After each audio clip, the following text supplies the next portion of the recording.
Selamat hari Minggu adik-adik semuanya. Salam damai sejahtera buat kita semua. Luar biasa ya kasih Tuhan. Kalau hari Minggu ini kita boleh ketemu lagi, walaupun hanya lewat media virtual. Kebenaran firman Tuhan akan disampaikan. Tetapi percaya, hanya karena kasih Tuhan kita boleh ada dalam persekutuan yang indah. Selamat menikmati kemurahan Tuhan lewat kebenaran firman Tuhan yang akan disampaikan hari ini. Tuhan memberkati. Bacaan firman Tuhan hari ini, mari kita baca bersama-sama. Yoel pasal 1 ayat 1 sampai 12. Firman Tuhan yang datang pada Yoel bin Ketuel. Dengarlah ini, hai para tua-tua, pasanglah telinga, hai seluruh penduduk negeri. Pernahkah terjadi seperti ini dalam zamanmu atau dalam zaman nenek moyangmu? Ceritakanlah tentang itu kepada anak-anakmu, dan biarkanlah anak-anakmu menceritakannya kepada anak-anak mereka, dan anak-anak mereka kepada angkatan yang kemudian. Apa yang ditinggalkan belalang pengeris telah dimakan belalang pindahan. Apa yang ditinggalkan belalang pindahan telah dimakan belalang pelompat. Dan apa yang ditinggalkan belalang pelompat telah dimakan belalang pelakap. Bangunlah hai pemabuk, dan menangislah, merataplah hai semua peminum anggur karena anggur baru, sebab sudah dirampas dari mulutmu anggur itu. Sebab maju menyerang negeriku suatu bangsa yang kuat dan tidak terbilang banyaknya. Giginya bagaikan gigi singa dan taringnya bagaikan taring singa betina. Telah dibuatnya pohon anggurku menjadi musnah, dan pohon araku menjadi buntur. Dilupasnya kulitnya sama sekali dan dilemparkannya, hingga carang-carangnya menjadi putih. Merataplah seperti anak darah yang berlilitkan kain sabung karena mempelai, kekasih masa mudanya. Korban sajian dan korban curahan sudah lenyap dari rumah Tuhan, dan berkabunglah para imam, yaitu pelayan-pelayan Tuhan. Ladang sudah musnah, tanah berkabung, sebab gandum sudah musnah, buah anggur sudah kering, minyak sudah menipis. Para petani menjadi malu, tukang-tukang kebun anggur meratap karena gandum dan karena jelai, sebab sudah musnah panen ladang. Pohon anggur sudah kering dan pohon ara sudah merana. Pohon delima juga pohon korma dan pohon apel, segala pohon di padang sudah mengering. Sungguh, kegirangan melayu dari antara anak-anak manusia. Kak Tri, kita udah baca nih firman Tuhan hari ini. Kak Tri, tahu nggak nih siapa nih penulis kitab Yoel ini? Nabi Yoel ya? Yes, betul banget. Jadi, penulis dari kitab Yoel ini adalah Nabi Yoel itu sendiri. Apa sih yang mau disampaikan Nabi Yoel ini, Kak Tri? Jadi, Kak Tri, kitab Yoel ini menceritakan bahwa ada sebuah bencana, yaitu dilakukan oleh serbuan para belalang nih, Kak Tri. Ada 4 belalang. Yang pertama, belalang pengerik, belalang pindahan, belalang pelompat, dan belalang pelahap. Kalau sudah ada terjadi serbuan belalang, otomatis Kak Tri, bencana itu udah besar banget. Kenapa? Karena itu akan berefek panjang. Ada kelaparan pastinya, dan itu bakalan susah banget warganya Kak Tri. Nah, tapi di sini kita bisa refleksikan pada kehidupan saat ini Kak Tri. Iya Kak, berarti sama dengan kita sekarang ya? Iya Kak Tri. COVID-19 ini kan juga semua orang jadi susah ya? Nah itu bedanya, kalau waktu ini itu belalangnya terlihat Kak Tri. Zaman sekarang virus corona itu nggak terlihat Kak Tri. Virusnya kayak apa Kak Tri?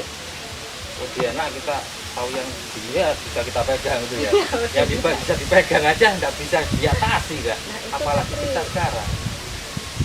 Nah, jadi adik-adik sekalian, di sini kita mau belajar bahwa sebenarnya wabah yang mengerikan ini pernah terjadi.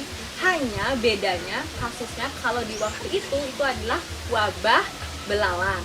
Nah, kalau yang ini sekarang kita alami ini adalah wabah COVID-19 nama kerennya ya. Jadi ini adalah wabah dari virus corona. Nah, Kak Tri, sekarang kita udah lihat nih. Dulu itu sudah ada wabah yang mengerikan. Iya. Tapi mereka pasti bisa melewatinya Kak Tri. Iya. Nah, sekarang sebagai orang yang percaya kepada Tuhan, kita harus tahu Kak Tri, bagaimana cara melewati masa-masa permasalahan ini Kak Tri. Iya Kak. Kira-kira baiknya gimana kita harus menyikapinya ini Kak? Oke, kita lihat ya dalam bacaan ini kita dapat mengambil kesimpulan bahwa bagaimana cara orang percaya menyikapi setiap permasalahan. Yang pertama, kita harus mendengarkan perkataan Tuhan. Gimana Kak Tri? Mendengarkan perkataan Tuhan itu harus seperti apa sih contohnya? Ya, kita baca firman tiap hari Kak. Betul Kak Tri, bener banget tuh. Sobat Runa udah baca firman Tuhan belum setiap hari? Ini lagi baca ini Kak. Oke lah. Yang kedua, itu adalah kita harus bangun Ya. dan meratapi perbuatan kita, Kak. Jadi mungkin kalau disederhanakan, yang kedua itu adalah merefleksi apa yang sudah kita perbuat, Kak Tri, di hadapan Allah. Apakah itu menyakiti hati Allah atau juga itu menyakiti hati sesama kita. Terus Kita harus berdoa, Kak, ya. iya, Kak, Berdoa. terus kita harus lihat diri kita tuh gimana sih, udah berkenan belum di hadapan Tuhan, menyadari perbuatan kita gitu, Kak Tri. Dan yang ketiga, di sini ada dibahas korban sajian dan korban curahan yang sudah lenyap dari rumah Tuhan. Sehingga, Kak Tri, cara yang ketiga adalah kita harus mempersembahkan korban itu lagi, yaitu dengan cara mempersembahkan diri kita, Kak Tri, di hadapan Allah, seperti kita melayani Tuhan, menyembah Tuhan melalui puji-pujian, kayak gitu, Kak Tri. Seperti yang Sobat Taruna sekarang lakukan. Ya, Kak Tri, mendengarkan Mendengarkan firman gitu. Tuhan. Ya. Oke, Sobat Runa, ingat 3 hal yang tadi ya. Yang pertama, dengarkan firman Tuhan. Yang kedua, refleksikan diri kamu. Dan yang ketiga, kalian harus mempersembahkan diri kalian melalui puji-pujian, pelayanan, dan lain sebagainya. Ingat ya, Kak Tri, jadi jangan kita berputus asa menghadapi setiap permasalahan, Kak Tri, bahwa kita harus melihat ada harapan bersama dengan Tuhan. Terima kasih, Kak. Nah, Sobat Runa, demikianlah renungan kita pada hari ini. Jadi, ingatlah ya Truna, setiap orang pasti punya permasalahan. Sekarang, Kak Devi sudah menyampaikan bagaimana cara orang percaya menghadapi setiap permasalahan. So, jangan pernah berputus asa akan setiap permasalahan yang kalian hadapi ya Sobat Runa. God bless you.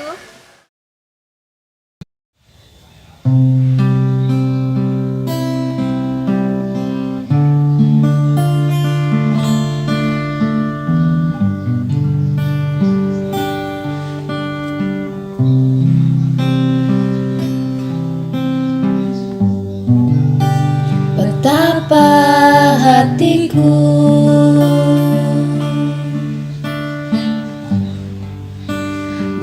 berterima kasih, Yesus. Kau mengasihiku,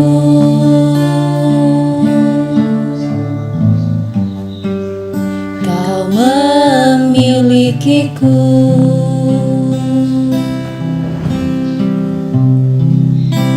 Hanya ini Tuhan persembahanku, segenap hidupku, jiwa dan ragaku.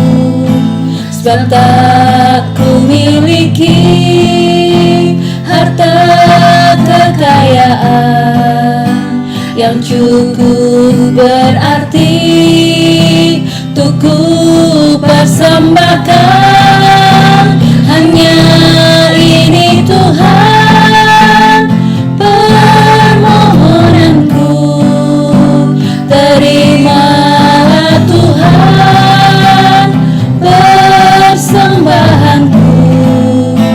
Pakailah hidupku sebagai alatmu seumur hidupku.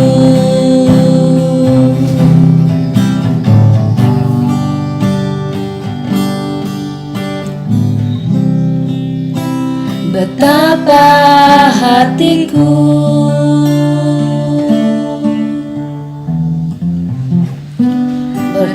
berterima kasih, Yesus.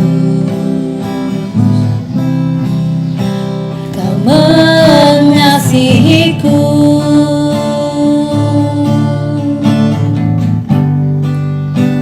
Kau memilikiku.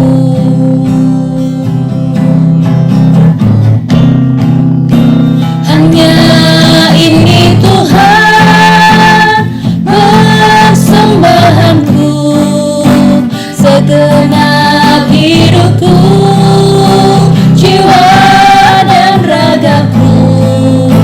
Sebab tak ku miliki harta kekayaan yang cukup berarti